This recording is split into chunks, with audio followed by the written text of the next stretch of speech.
ایک سال گزر چکا تھا۔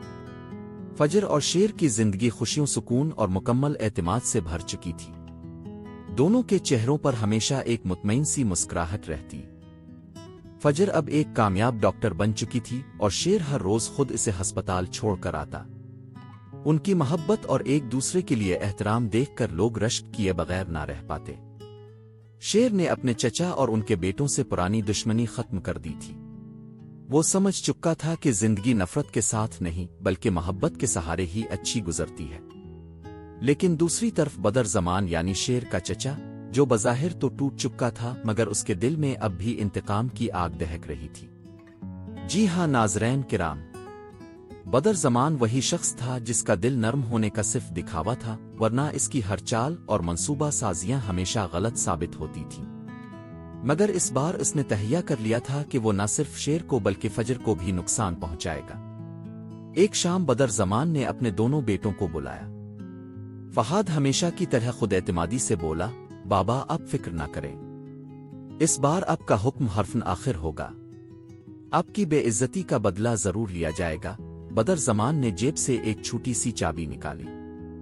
دونوں بیٹے حیرانی سے اسے دیکھنے لگے۔ بابا یہ عام سی چابی، اس کا ہمارے منصوبے سے کیا تعلق؟ بدر زمان کے چہرے پر ایک پراسرار مسکراہٹ تھی۔ ادھر دوسری طرف تاج بی بی، جو کبھی گھر کی اداسیوں کی وجہ تھی، اب ایک ڈاکٹر کے ساتھ خوش و خرم زندگی گزار رہی تھی۔ یعنی اس کی بھی شادی ہو چکی تھی اور سب کچھ ٹھیک لگ رہا تھا۔ وقت کا پہیہ ایک سال آگے بڑھ چکا تھا۔ اسی دوران اللہ نے شیر اور فجر کو ایک پیاری سی بیٹی سے نوازا۔ ننھی پری کو دیکھ کر شیر کی آنکھوں میں خوشی کے آنسو آ گئے۔ وہ دھیمے سے بولا، میں نے دشمنی اسی دن کے لیے ختم کی تھی تاکہ میری فجر اور میری اولاد کبھی خوف میں نہ جو زندگی حسین تھی۔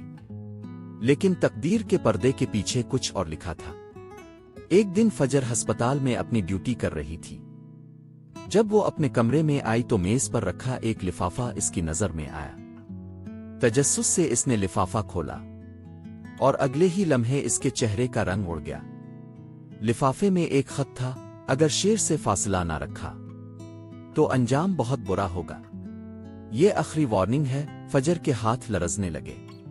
وہ خط اپنے بیگ میں رکھ کر پورا دن بے چین رہی۔ جب شام کو شیر لینے